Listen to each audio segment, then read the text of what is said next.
আল্লাহ ক্ষমা করে দাও মাফ করে দাও আল্লাহ ও গো আল্লাহ ক্ষমা করে দাও মাফ করে দাও যতদিনে জীবন বিনা বাঁচিবে সুপথে চালা মাফ করে দাও আল্লাহ ও গো আল্লাহ ক্ষমা করে দাও মাফ করে দাও তোমাকে না দেখিয়া নবীকে না চিনিয়া ঈমান এনেছি তবুও তোমাকে না দেখিয়া নবীকে না চিনিয়া ঈমান এনেছি তবুও এ ওসিলায় রহম দয়া মিলা ক্ষমা করে দাও মাফ করে দাও জোরে বলা যাবে না আল্লাহ ও গো আল্লাহ ক্ষমা করে দাও মাফ করে দাও আল্লাহুম্মা সাল্লি আলা উচ্চ আওয়াজ وعلى آل سيدنا আমাদের প্রভু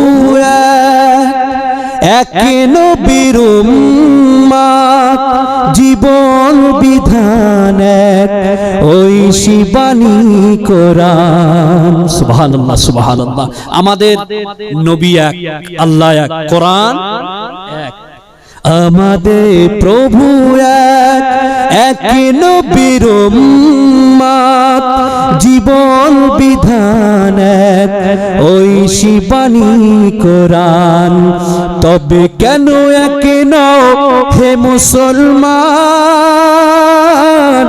এক হও করিয়া আহ্বান সুবহানাল্লাহ সুবহানাল্লাহ তবে কেন এক নও হে মুসলমান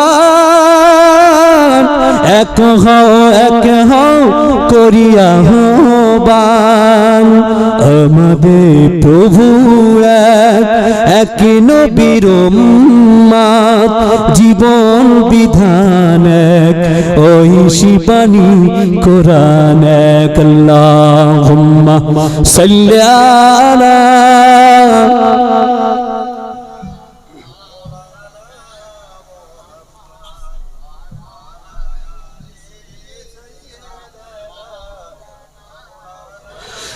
স্বপ্ন আমার যত মনের মাঝে সাজাতে চাই আমি তোমার সাথে স্বপ্ন আমার যত মনের মাঝে সাজাতে চাই আমি তোমার সাথে প্রিয় রাসূল আমার হৃদয়ে আছো তুমি মনে পড়ে তোমায় বারে বার তোমায় বারে বার বলুন আল্লাহুম্মা আমিন আল্লাহ রাসূলকে অন্তরে রাখতে হবে কাকে আল্লাহ রাসূলকে অন্তরে রাখতে হবে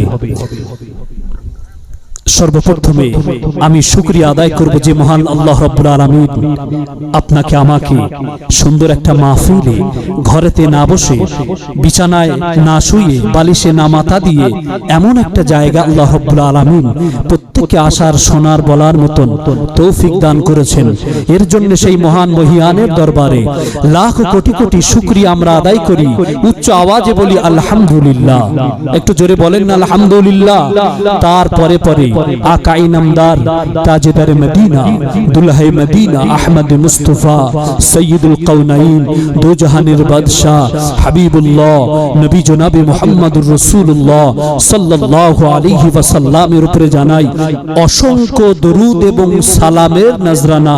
আর একবার বলি সাল্লাল্লাহু আলাইহি ওয়াসাল্লাম। আজকের জলসার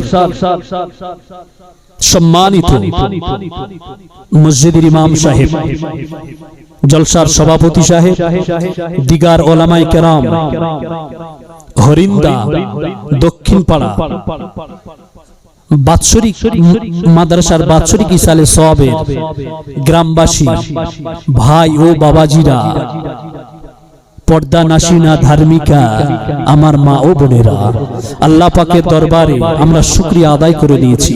এবারে আসুন আমরা আলোচনা শুরুতে বলবো, যাদের একভাবে বসে থাকলে স্বাভাবিক একটা অসুবিধা হয়, কারণ বয়স তো বাড়ছে নাকি, কোমরের প্রবলেম, অনেকেই হাঁটুর প্রবলেম। হ্যাঁ, আপনারা একটু বেশ ছাড়িয়ে এসে আবার বসে যাবেন, একদম গায়ে গায়ে বসে যাবে। মনে করবেন আপনি আছেন আল্লাহ দয়ার জান্নাতেরই বাগানে। এখানে যদি আপনার মওত হয়ে যায়, আল্লাহ না করুক, বাইরে মওত হলে আপনাকে হয়তো এমন একটা জায়গায় পরীক্ষায় আপনি ফেল করবেন, সেই জায়গা আপনাকে মনে হবে ইস, আমার মওতটা যদি ওই বেহেশতের বাগানই হতো, এই পরীক্ষায় আমি আর ফেল করতাম না। সেই পরীক্ষা হচ্ছে কবরে 70 বছর বয়সে যে পরীক্ষাটা দেব, আলমে দুনিয়া থেকে আলমে বারজাখে যখন যাব, মানে এখন দুনিয়ায় আছি, যাব কোথায়? আলমে বারজাখ, কবর। এবার আমি আলোচনা আরম্ভ করি। কোরআনের আয়াত আপনাদের সম্মুখে আমি 6666 আয়াতের মধ্যে দুটো আয়াত আমি তেলাওয়াত করেছি। প্রথম নাম্বার হচ্ছে ইন্নাশ শাইতানা লাকুম আদুউন, নিশ্চয়ই শয়তান তোমাদের প্রকাশ্য শত্রু। কে বললেন? কে বললেন? জোরে বলুন। আল্লাহ। কোরআন কার? কোরআন শরীফ কার? জোরে বলেন না। আল্লাহ। ফাত্তাখিযুহু আদুওয়া, সুতরাং তোমরা শয়তানকে শত্রু রূপে গ্রহণ করো। এটা কে বললেন? এখন আমরা নামাজ, রোজা, তাসবিহ, তেলাওয়াত, এভরিডে যত ইবাদত আছে, ওর থেকে আমরা পিছিয়ে আছি, আমাদের মনের থেকে হোক আর শয়তানের ওয়াসওয়াসা থেকে হোক। তাহলে আপনি বলুন, আল্লাহ বলছেন ওয়ালা তাত্তাবিউ খুতুওয়াতিশ শাইতান, তোমরা শয়তানের অনুসরণ করে চলো না। কার কথা বললেন? আল্লাহ। শয়তানের অনুসরণ করে চলো না। তাহলে অনুসরণ করতে হবে কাকে? আল্লাহ, আল্লাহ রাসূলকে। আনি'বুদুনি, তোমরা আমার ইবাদত করো। হাদা সিরাতুন মুস্তাকিম, এটাই একটি সরল সঠিক পথ। জোরে বলুন সুবহানাল্লাহ। আর ইমানদার মুসলমানদের সবসময় খেয়াল রাখতে হবে, সাধারণ মানুষ আমরা, ইমামের সোহবতে থাকতে হবে, আলেম ওলামাদের সোহবতে থাকতে হবে। যদি থাকে আপনার পিছনে শয়তান একটু ওয়াসওয়াসা দিতে সাহস কম পাবে। আর আপনি যদি গাইডলাইন ছাড়া যদি থাকে, শয়তান আপনাকে ওয়াসওয়াসার মধ্যে, তার আয়াতের মধ্যে এনে বেনামাজি বানিয়ে দেবে, বেরোজাদার বানিয়ে দেবে, আল্লাহর হুকুম থেকে, বিধান থেকে আপনাকে দূরে সরিয়ে দেবে। তাই কি না? এবারে আসুন আমাদের কি করণীয়, কি করণীয়, আমাদের কি করতে হবে। এই দৃষ্টান্ত আল্লাহ রাসূল সাল্লাল্লাহু আলাইহি ওয়াসাল্লাম একটি রেখা টানলেন মাটিতে, একটি রেখা, বললেন এটা হচ্ছে সরল সঠিক পথ। আর কিছু রেখা টানলেন, এই রেখাতে সব শয়তান বসে আছে। সাহাবা হুজুর প্রশ্ন করলেন, ইয়া রাসূলুল্লাহ, ইয়া হাবিবাল্লাহ হুজুর, এই যে রেখা আপনি টানলেন, ইয়া রাসূলুল্লাহ, ইয়া হাবিবাল্লাহ, এই যে আপনি রেখাগুলো টানলেন, এই রেখার উপরে শয়তানগুলো বসে আছে। ইয়া রাসূলুল্লাহ, হাবিবাল্লাহ, এর থেকে রেহাই পাবো কি করে? ও বাবা সাহাবা, এর থেকে রেহাই পেয়ে যাবে। তোমরা সদা সর্বদা আউযু বিল্লাহি মিনাশ শাইতানির রাজিম পাঠ করবে, যেটা আমরা বলি তাউজ, আর পড়বে লা হাওলা ওয়ালা কুওয়াতা ইল্লা বিল্লাহিল আলিয়্যিল আযীম। ও মায়েরা, ও সোনার মালিকেরা, ও মায়েরা, বোনে বেটিরা, বাড়ির থেকে বাইর হয়েছি, বিসমিল্লাহি তাওয়াক্কালতু আলাল্লাহ, আল্লাহর উপরে ভরসা দিয়ে আপনি যেখানে এসেছেন আপনি বলতে পারবেন, সঠিক একেবারে কনফার্ম করে বলতে পারবেন, হুজুর আমি আবার বাড়িতে শিওর চলে যাব না। না, ও কুল্লু নাফসিন যায়িকাতুল মাউত, আল্লাহর হুকুম হয়ে যাবে। আল্লাহর হুকুম হয়ে গেলে রাস্তা হোক এখানে হোক আপনার আল্লাহটাকে সাড়া দিয়ে চলে যেতে হবে।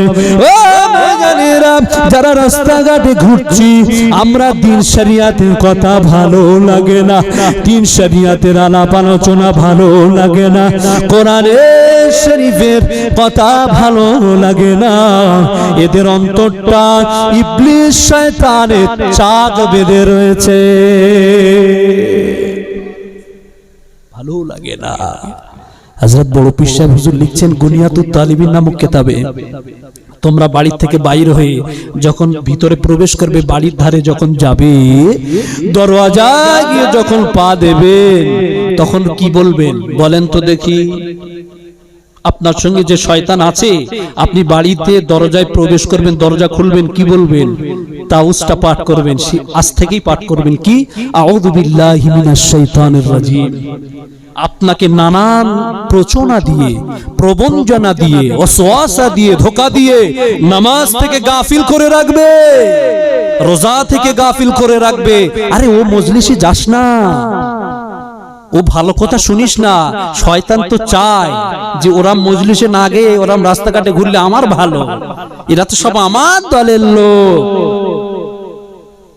কিন্তু আল্লাহ রাব্বুল আলামিন তিনি যেটা করেন সেটা আমাদের জন্য ভালো, তাই কি না? আল্লাহ রাসূল সাল্লাল্লাহু আলাইহি ওয়াসাল্লাম নিজে বলছেন, দেখুন শয়তান কি ফাঁদি আঁটে। বনি ইসরাঈলের যুগে একজন ভালো আবেদ ছিল, তিনি একটু হেকিম ছিল। হেকিম মানে বোঝেন কি বলেন তো? ডাক্তার। তো ওই ডাক্তারকে কিভাবে পথভ্রষ্ট করবে? উনি কিন্তু দ্বীনি শিক্ষা নেই। আর দ্বীনু আন নাসিহা, রাসূল বললেন মানুষকে দ্বীন সম্পর্কে নসিহত করতে হবে। এই যে আজকের ওলামায়ে কেরামরা আসছেন, আমি অধম এসেছি, আল্লাহ রাসূলের এই হাদিসটা মনে রাখতে হবে। আর দ্বীনু আন নাসিহা, দ্বীন সম্পর্কে মানুষদেরকে নসিহত করতে হবে, তাই কি না? ইবলিস শয়তান বলল ওকে কিভাবে পথভ্রষ্ট করতে হবে।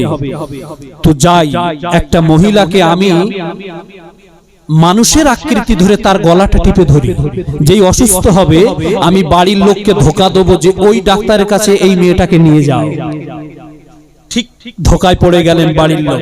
শয়তান পরিকল্পনা করে মাঠে নামলেন, হঠাৎ বলল যাও অমুক জায়গায় ডাক্তার আছে, তোমরা ওখানে নিয়ে যাও।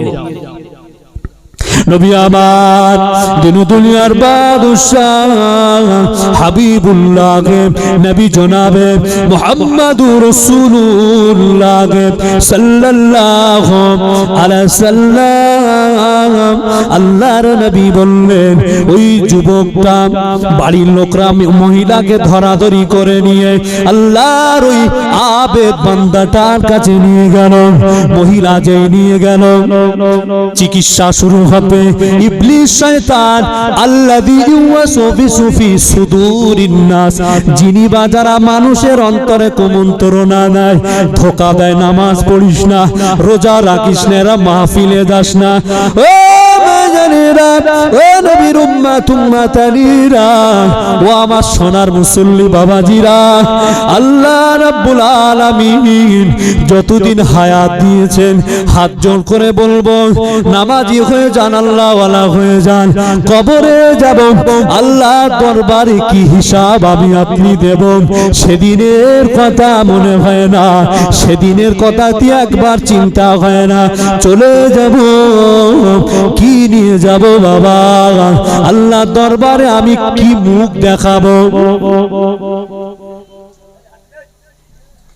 আবেদটাকে বলছে, না তুমি এই মহিলাটাকে তোমার কাছে রেখে দাও, তোমার কাছে রেখে দাও, রেখে দিয়ে তুমি একে চিকিৎসা করো। চিকিৎসা করলে কি হবে জানো? ভালো হয়ে যাবে। শয়তান ওকে ধোঁকা দিচ্ছে, মানুষের আকৃতি হয়েছে, বললে ঠিক আছে রেখে দিচ্ছি। বাড়ির লোকরা মহিলাকে, পেশেন্টকে রেখে দিয়ে চলে এলো, আর শয়তান একে বললো, আরে মহিলা তো একা, ওর সঙ্গে একটু জেনা ব্যভিচারী করে নে না। ভালো করে বুঝবেন, শয়তান আপনাকে আমাকে কিভাবে ধোঁকা দিয়ে আল্লাহর বিধান থেকে সরিয়ে রাখে। তো বাড়ির লোকরা যখন চলে এলো দিয়ে, শয়তান ওয়াসওয়াসা পড়ে গেল, আল্লাযী ওয়াসবিসু ফিস সুদুরিন নাস মিনাল জিন্নাতি ওয়ান নাস, মানুষের অন্তরে কুমন্ত্রণা, জিন অথবা মানুষের মধ্য থেকে মানুষের অন্তরে কুমন্ত্রণা সৃষ্টি করে, ওয়াসওয়াসা সৃষ্টি করে। জেনা ব্যভিচার করলো, গর্ভে সন্তান ধারণ করলো, বলল দেখো এই অবস্থায় ওরা যদি তোমাকে দেখে তোমাকে হত্যা করে ফেলবে, অথচ তুমি মহিলাটাকে হত্যা করে তাকে মাটিতে পুঁতে ফেলো।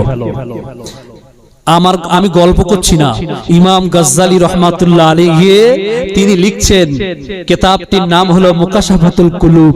সেই কিতাবে ইমাম গজ্জালী রহমাতুল্লাহ আলাইহি বিখ্যাত একজন উলামা স্কলার, তিনি লিখছেন যে ওকে পুঁতে ফেলে দাও, তাহলে ওরা বুঝতে পারবে না। ইবলিস শয়তানের ওয়াসওয়াসায় পড়ে গেল, ধোঁকায় পড়ে গেল। আল্লাহর ওই আবেদ বান্দাটা তাই করলো, মহিলাটাকে গলা টিপে মেরে ফেলে মাটিতে পুঁতে রাখলো। ও মাজানেরা, ইবলিস শয়তান আবার বাড়ির লোকের কাছে গেল, মানুষের সুরাতে আকৃতি ধরে বলল, তোমাদের পেশেন্টকে সে মেরে ফেলে দিয়েছে। দেখেছেন? চলে গেল যে আমাদের পেশেন্ট কোথায়? বলল সে তো আপনি ইন্তেকাল হয়ে গেছে, তাকে মাটি দেওয়া হয়েছে। তো ইবলিস শয়তান ওকে বলছে, তুমি ওকে বলো যে আমি গলা টিপে মেরে ফেলে দিয়েছি, আর যদি এটাও না বলতে পারো তুমি বলো যে আমি ওকে হত্যা করি না, আমি চিকিৎসা করতে করতে ও রোগে আক্রান্ত হয়ে মারা গেছে, এটাই বলো। তুমি আমার কথা যদি শোনো তাহলে তুমি পার পাবে, আর নইলে পার পাবে না। তুমি শিগগিরই আমার একটা সেজদা করে নাও, আমি এই জায়গায় দাঁড়িয়ে আছি, আমাকে সেজদা করে নাও।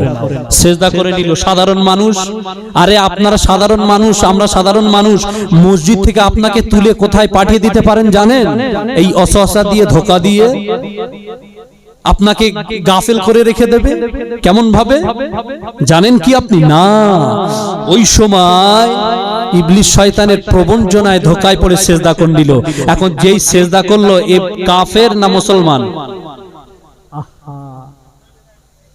ওই সময় আল্লাহর কোরআনের একটি আয়াত আছে, ইবলিস শয়তান ওই সময় বলল, এ পাকের বান্দা, তুই আমার কথা শুনে আমার প্রবঞ্চনায় পড়ে, আমার ধোঁকায় পড়ে বেঈমান হয়ে গেলি রে।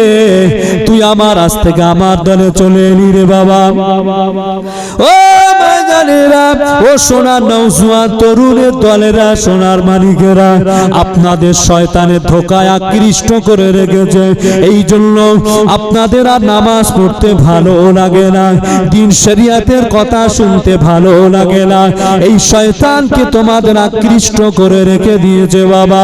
আল্লাহ পাক জানাচ্ছেন, ওয়ালা তাত্তাবিউ খুতুওয়াতিশ শাইতান, তোমরা শয়তানের ইত্তেবা করো না, শয়তানের অনুসরণ করো না। ইন্নাশ শাইতানা লিল ইনসানি আদুউম মুবিন, নিশ্চয়ই শয়তান তোমাদের প্রকাশ্য দুশমন। আমি আল্লাহ জানিয়ে দিলাম।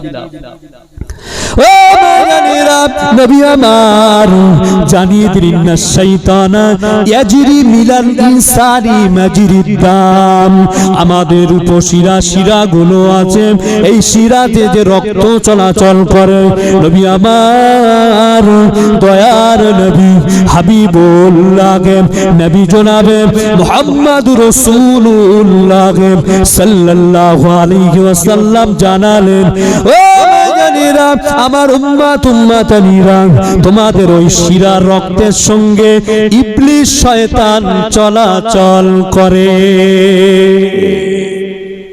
আমি ছেলে, বাপের উপরে রাগ করেছি, বাপের মারতে যাচ্ছি, আসলে এটা আমার একটু আমার মনের থেকে আছে, আর শয়তান বলছে তুই তোর বাপকে মার। কারণ পিতাকে মারাটা এটা আমার কাজ, পিতাকে সম্মান দেওয়া এটা তো দ্বীনি কাজ। নামাজ পড়বি না এটা আমার কাজ, নামাজ পড়িস না এটা আমার ভালো, তুই যদি নামাজ পড়িস আমার খারাপ হতো। ওয়াজ বোঝার জিনিস বুঝে নেবেন। সারা জীবন ওয়াজ শুনেছি, এখন যদি বলা হয় কলেমা তৈয়বাটা পড়েন, তো অনেকেই আমার রাগ করবেন না, অনেকেই আছে কলেমা তৈয়বা পড়তে গিয়ে বলে লা ইলাহা ইল্লা আনতা সুবহানাকা ইন্নী কুনতু মিনাজ জালিমিন। আজীব তামাশা, এটা কি কলেমা তৈয়বা হলো? এটা তো দোয়া ইউনুস পড়েছি, আসলে দোয়া কলেমা তৈয়বা পড়তে বলেছি, দোয়া ইউনুস পড়ে বলেছে। হাত জোড় করে বলবো আমার সোনার মুসল্লি বাবাজিরা, আল্লাহওয়ালা হয়ে যান। যদি বলা হয় আমাদের ধর্মের নাম কি, জোরে বলুন তো সবাই। আমাদের ধর্মের নাম ইসলাম। ইসলামের ধর্মগ্রন্থের নাম জি মাশাআল্লাহ কোরআন শরীফ। কি কোরআন শরীফ? অনেক জনা এই কোরআন শরীফটুকু ভালো করে বলতে পারে না, কি আশ্চর্যের বিষয়। এই জন্য আমি বলবো, আমি বক্তা হোক আর যেই হই, দ্বীনের উপরে যদি আমার আপনার যদি আমল যদি না হয়, কিয়ামতের ময়দানে মাহশারে আল্লাহর কাছে ধরা পড়ে যাব। আপনিও পড়ে যাবেন, আমিও ধরা পড়ে যাব। আসুন যে আয়াতটা বলছিলাম, ইন্নাশ শাইতানা লাকুম আদুউন ফাত্তাখিযুহু আদুওয়া, নিশ্চয়ই শয়তান তোমাদের প্রকাশ্য শত্রু, সুতরাং তোমরা শয়তানকে শত্রু রূপে গ্রহণ করো। হযরতে নবী নূহ আলাইহিস সালাম যখন নবুয়ত পেলেন, তানার কওমদের কাছে ইসলামের দাওয়াত দিচ্ছেন, শেষ পর্যায়ে কি এসে পৌঁছেছিল বলেন তো?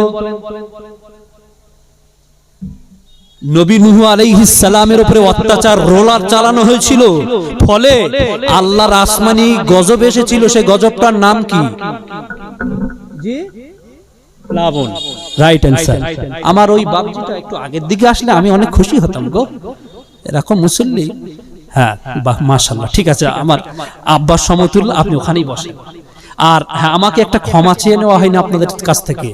কেউ আছেন আমার দাদার সমতুল্য, কেউ আমার সামনে বসে আছেন আমার পিতার সমতুল্য। এক উঁচু আর এক উঁচু, এরা মোটে উঁচু জলসা করা হয় না। আপনারা যদি বলেন আমি চেয়ার ছেড়ে দেখুন নিচে বসবো, বলেন বলেন না, এটা আমি পছন্দ করি না। কারণ আদব হচ্ছে সব থেকে বড় জিনিস।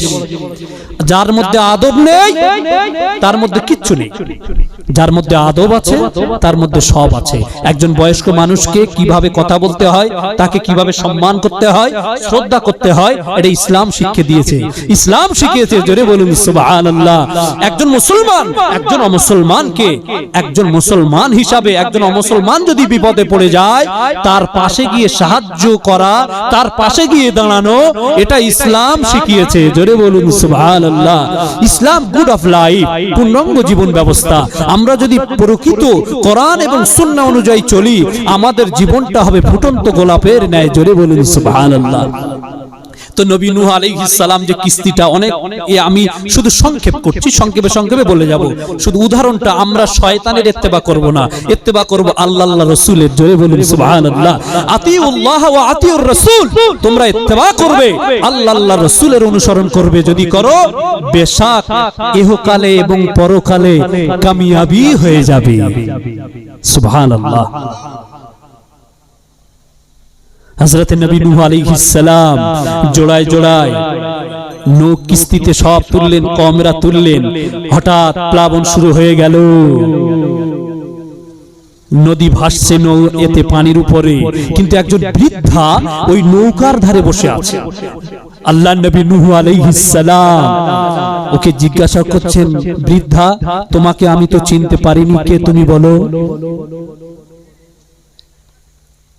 এখন বৃদ্ধা উত্তর দিচ্ছে, ওয়াল্লাহ নবী নূহ আলাইহিস সালাম, আমি অন্য কেউ নয়, আপনার কওমকে নিয়ে আমি কিস্তিতে, আপনি কিস্তিতে আরোহণ করেছেন আল্লাহর আযাব থেকে বাঁচার জন্য। আল্লাহর হুকুমে কিস্তিটা আপনি তৈরি করেছেন। জিবরাইল আমিন আলাইহিস সালামের সহযোগিতা আপনি যে তৈরি করেছেন, ও আল্লাহর নবী নূহ আলাইহিস সালাম, আমি তোমার কওমকে ধোঁকা দেওয়ার জন্য এই কিস্তিতে উঠেছি, তোমার কওমকে ধোঁকা দিয়ে ইসলাম থেকে তাদের সরিয়ে আনবো। হযরত নবী নূহ আলাইহিস সালাম বুঝতে পেরে গেলেন, এই শয়তান বেরিয়ে যা, বেরিয়ে যা, দূর হয়ে এখান থেকে বেরিয়ে যা, তুই আমার কিস্তিতে কেন উঠলি বল। ও আল্লাহর নবী নূহ আলাইহিস সালাম, আমি উঠেছি, ওই যে বললাম আমি পাঁচটা দিক আমি মানুষকে ধোঁকা দিয়ে বিপদগামী ফেলে রাখি। ওই পাঁচটা জিনিসের মধ্যে সব রয়েছে। ওই বান্দা নামাজ ভুলে যাবে, রোজা ভুলে যাবে, দিন শরিয়াত ভুলে যাবে, অজ্ঞতা জাহিলি যুগের মতন আচরণ ব্যবহার তার মধ্যে এসে যাবে। আল্লাহ পাক এলাহান দিয়ে দিলেন, ও আল্লাহ নবী, ও আমার নবী নূহ আলাইহিস সালাম, পাঁচটা জিনিস জানার দরকার নেই, দুটো জিনিস তুমি শয়তানকে প্রশ্ন করো, ওই দুটো জিনিস তুমি ইবলিস শয়তানের কাছে জানতে চাও। তিনটে জিনিস থাক, বলো পাঁচটা জিনিসের মধ্যে দুটো জিনিস বেশি প্রাধান্য দাও, মানুষকে ধোঁকা দিয়ে দাও, দুটো জিনিসের মধ্যে বেশি তুমি মানুষকে গোমরাহি পথে টানো, সেই দুটো জিনিস কি শুনবেন? আমাদের মধ্যে কিন্তু আছে, আমাদের মধ্যে নেই, হয়তো বাইরে গেছে, আছে বা কারোর মধ্যে আছে। এখন আপনার মনের খবর আমি কি করে জানবো? আমার মনের খবর আপনি কি করে জানবেন? আমি এই জায়গায় এসেছি, আমার যদি নিয়ত থাকে আমি এমন হজ করবো না। মুসল্লিরা যারা কমিটিরা আমাকে দাওয়াত করেছেন, হুজুর না ফাটিয়ে দিয়েছে, হুজুর না খুব দারুণ হজ করেছে। আরে বাবা, এই নিয়ত যদি থাকে কবুল হবে আমার? এই জলসায় এসেছি আবার যেন পাশে একটা দাওয়াত হয়, আহা আল্লাহ মাফ করুক, আল্লাহ মাফ করুক, আল্লাহ মাফ করুক। আল্লাহ যেন ওই নিয়ত থেকে আমাদেরকে বঞ্চিত রেখে দেন। নিয়াতুল মুমিনিনা খায়রুম মিন আমালিহি, আল্লাহর নবী বললেন মুমিনের আমল, যে আমল আপনি করবেন ওই আমলের আগে মুমিনের নিয়তটাই হলো উত্তম। জোরে বলুন। আপনি নামাজ পড়বেন, নিয়ত করবেন না?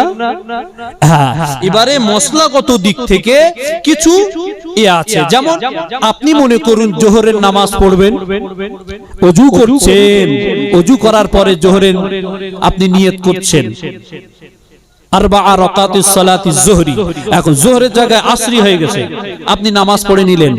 মশলাগত দিক থেকে নামাজ হবে কি হবে না? মশলা বলছে নামাজ হবে, কারণ আপনি ওযু করছেন, আপনার অন্তরে নিয়ত হয়ে গেছে যে আমি জোহরের নামাজ পড়বো, হুট করে স্লিপ অফ টান, মুখ থেকে আসরের ওয়াক্তটা বাইর হয়ে গেছে, নামাজ হয়ে যাবে। এটা হলো মশলা। বশির আল্লামা রুহুল আমিন হুজুর রাহমাতুল্লাহ আলাইহি জটিল মাসলা মীমাংসাতে লিখছেন নামাজ হয়ে যাবে। হযরত নবী নূহ আলাইহিস সালাম বললেন দুটো জিনিস বলো। হে নবী নূহ আলাইহিস সালাম, একটা হচ্ছে লোভ লালসা আর একটা হচ্ছে হিংসার বিদ্বেষ। এই দুটো জিনিস মানুষকে আমি বেশি ধোঁকায় ফেলে রাখি।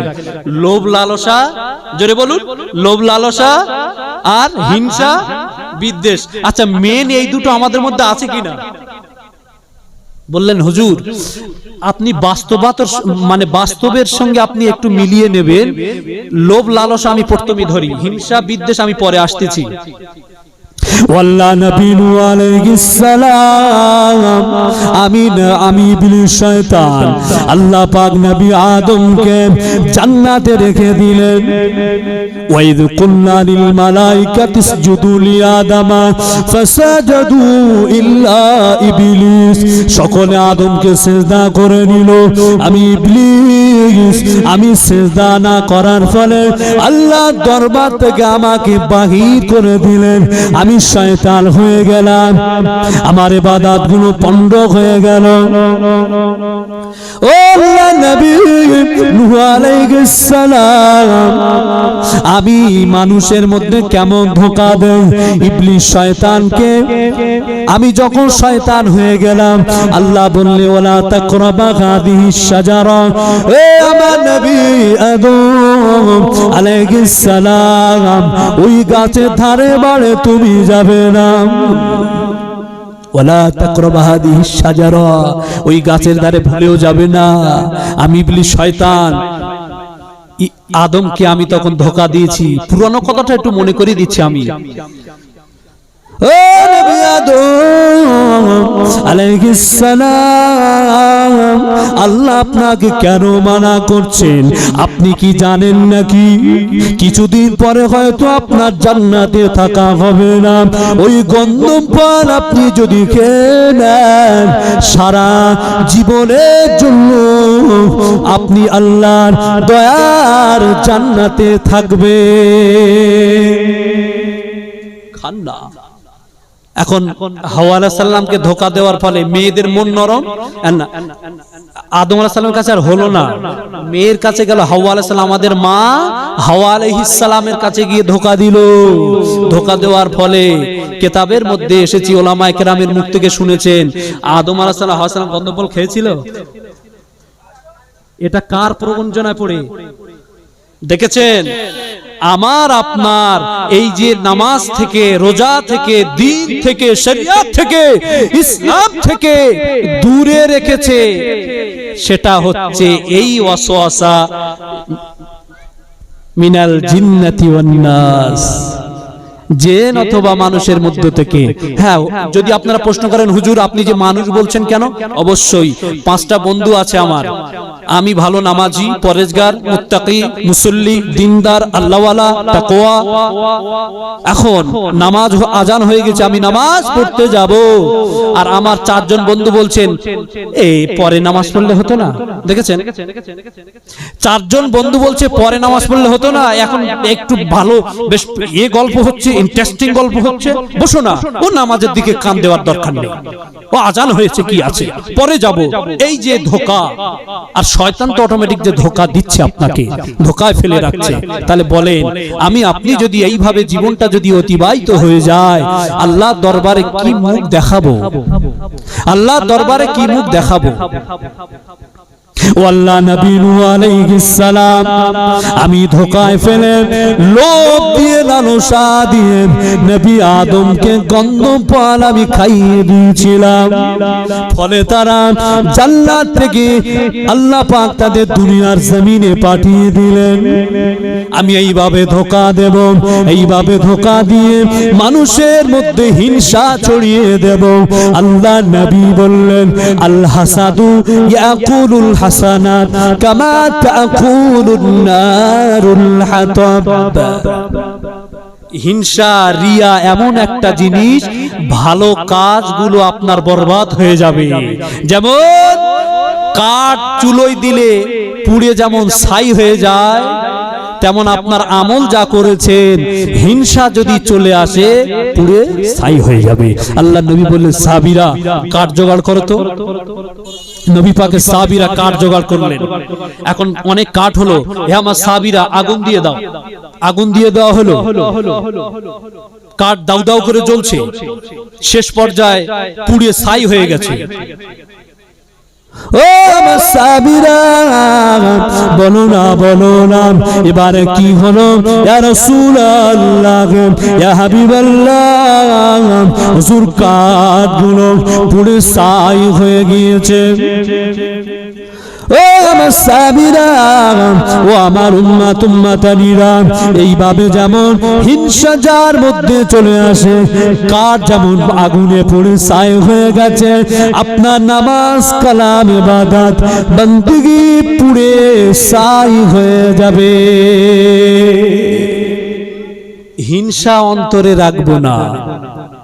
আর এখন এইটাই সবার মধ্যেই আছে, তাই কি না? আল্লাহ রাব্বুল আলামিন এ থেকে যেন হেফাজত করেন, বলুন আল্লাহুম্মা আমিন। হযরত নবী নূহ আলাইহিস সালাম বললেন, না তোর এখানে থাকা হবে না, চলে যা। আর এই লোভ লালসা এমন একটা জিনিস, আর একটা দৃষ্টান্ত দিলে আপনারা বুঝতে পারবেন। ইমাম জারির রাহমাতুল্লাহ আলাইহি, ইমাম জারির রাহমাতুল্লাহ আলাইহি তিনি কিতাবের মধ্যে লিখছেন যে হযরতে নবী ঈসা রূহুল্লাহ আলাইহিস সালাম একটি পথ চলছেন, হঠাৎ একজন এসে বললেন, হুজুর আপনার সঙ্গে কি আমি একটু সঙ্গী হতে পারবো? আপনার সঙ্গে কি আমি সঙ্গী হতে পারবো? বললেন, হ্যাঁ অবশ্যই, আমি পথ চলছি, তুমি আমার সঙ্গী হবে। আচ্ছা একটু দরুদ শরীফ পড়েন তো, আল্লাহুম্মা সাল্লি আলা। বলছি তোমরা গল্প করো না, শোনা গল্প করছো কেন? গল্প করো না, শোনা একটুকুন আগে আগে এসো, একটুকুন আগে আগে এসো, শোনা গল্প করো না। দুনিয়া রে দুনিয়া, এই স্বার্থের দুনিয়া, দুনিয়া রে দুনিয়া, এই দুনিয়ায় কেউ কারো নয়, সব টাকার গোলাম। মানুষ হয়ে গেছে বেঈমান, মানুষ হয়ে গেছে বেঈমান। এই দুনিয়ায় কেউ কারো নয়, সব টাকার গোলাম। মানুষ হয়ে গেছে বেঈমান, মানুষ হয়ে গেছে বেঈমান। আপনাদের এই গজল, এই বাস্তবতার সঙ্গে শয়তানের এই ওয়াজ করছি বলে বলছি, আপনাদের খারাপ লাগছে নাকি? বলবো, আমার অসুবিধা হয় না? জানা অজানা সব ধরনের মানুষ থেকে সাবধান। মানুষ হয়ে গেছে বেঈমান, মানুষ হয়ে গেছে বেঈমান। বিশ্বাস করি যার উপরে, সেই তো পরের ক্ষতি করে। বিশ্বাস করি যার উপরে, সে তো পরের ক্ষতি করে। টাকার ক্ষমতা পাটির জোরে, পরের জমি নেয় গো কেড়ে। অর্থের লোভে ভাই ভাইকে নেয় কেটে গরদান। অর্থের লোভে ভাই ভাইকে নেয় কেটে গরদান। মানুষ হয়ে গেছে বেঈমান, মানুষ হয়ে গেছে বেঈমান। এই দুনিয়ায় কেউ কারো নয়, সব টাকার গোলাম। মানুষ হয়ে গেছে বেঈমান, মানুষ হয়ে গেছে বেঈমান। আজ সমাজে এমন নীতি, গরিব দুঃখীদের মারছে লাথি। নির্দোষ লোকেরা পায় গো শাস্তি, ঘুরে বেড়াই তো অপরাধী। ভালো মানুষের মুখোশ পরে, ভালো মানুষের মুখোশ পরে ঘুরছে কত শয়তান। মানুষ হয়ে গেছে বেঈমান, মানুষ হয়ে গেছে বেঈমান। এই দুনিয়ায় কেউ কারো নয়, সব টাকার গোলাম। মানুষ হয়ে গেছে বেঈমান, মানুষ হয়ে গেছে বেঈমান।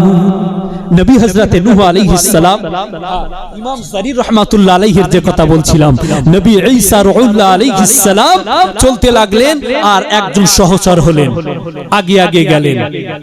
হযরতে নবী নূহ আলাইহিস সালাম আগে আগে গেল, সঙ্গীকে নিয়ে একটা নদীর কিনারায় পৌঁছে গেল। হুজুরদের ক্ষুধা লেগে গেল। আল্লাহ নবী ঈসা রূহুল্লাহ আলাইহিস সালাম ক্ষুধা লেগে যাওয়ার পরে ওই সঙ্গীকে নিয়ে নদীর ধারে কিনারায় বসে পড়লেন। কিনারায় বসে পড়লেন। হুজুর খাবার খাবেন, কি পকেট থেকে 3টে রুটি বাইর করলেন। কটা রুটি? কটা রুটি? পরে বুঝতে পারবেন কেন বলছি আমি। 3টে রুটি বাহির করলেন। এই 3টে রুটি বাহির করার পরে তার সঙ্গীকে খেতে দিলেন একটা, আর একটা নিজে নিলেন। তাহলে আর থাকে কটা? জোরে বলুন। থাকে একটা। তাহলে দুজন হযরত নবী ঈসা রূহুল্লাহ আলাইহিস সালাম খাচ্ছেন, আর একজন খাচ্ছেন, আর একটা বাকি। আল্লাহ নবী হযরত ঈসা রূহুল্লাহ আলাইহিস সালাম রুটিটা খাওয়ার পরে তৃষ্ণা লেগে গেল, পানির পিপাসা লেগে গেল। ও মাগানেরা, আল্লাহ নবী হযরত ঈসা রূহুল্লাহ আলাইহিস সালাম পানি খাওয়ার জন্য, তৃষ্ণা নিবারণ করার জন্য ওই নদীর কিনারায় চলে যায়। নদীর কিনারায় গিয়ে ওনার তৃপ্তি ভরে পানি পান করে নিয়ে আবার নিজের গন্তব্যস্থলে পৌঁছলেন। আল্লাহ নবী হযরত ঈসা রূহুল্লাহ আলাইহিস সালাম গন্তব্যে চলে এসে পৌঁছে দেখছেন যে 2টো রুটি আমরা খেয়েছি, আর একটা রুটি এখানে ছিল, ও রুটিটা আর খুঁজে পাওয়া যাচ্ছে না। সঙ্গীকে বলছেন আল্লাহ নবী হযরত ঈসা রূহুল্লাহ আলাইহিস সালাম, বাবা রুটিটা কোথায়? তুমি কি নিয়েছো? বলল, না হুজুর আমি নেইনি রুটিটা। কোথায় গেল? হুজুর আমি নেইনি। চলো যাই, আর একটু আগে যাই। হযরত ইমাম জারি রাহমাতুল্লাহ আলাইহি কিতাবের মধ্যে লিখতে লেগেছেন, আল্লাহ নবী হযরত ঈসা রূহুল্লাহ আলাইহিস সালাম চলতে চলতে চলতে চলতে সামনে নদী পড়ে গেল। আল্লাহ নবী হযরত ঈসা রূহুল্লাহ আলাইহিস সালাম সঙ্গীকে নিয়ে নদীর কিনারায় দাঁড়িয়ে রইলেন। হুজুর কি করে পার হবেন বলেন? হুজুর কি করে পার হবেন বলেন? আল্লাহ পাকের বান্দা, এসো এসো এসো এসো, আমার হাত কানা ধরো, আমার হাত কানা ধরো। হাত কানা ধরলেন। আল্লাহ নবী ঈসা রূহুল্লাহ আলাইহিস সালাম সঙ্গীর হাত কানা ধরে নদীটা পানির উপর দিয়ে হেঁটে হেঁটে হেঁটে হেঁটে ওপারে চলে গেলে। যদি বলা যাবে না সুবহানাল্লাহ। আমি সেই আল্লাহ লা শাক্কা ফিহি, আমি খোদার কসম করে বলছি, আমি যে মুজিজা যে আমি দেখিয়েছি সেই সত্তার কসম, বলো রুটিটা কে নিয়েছে? হুজুর আমি জানি না। হুজুর রুটিটা কে নিয়েছে আমি জানি না।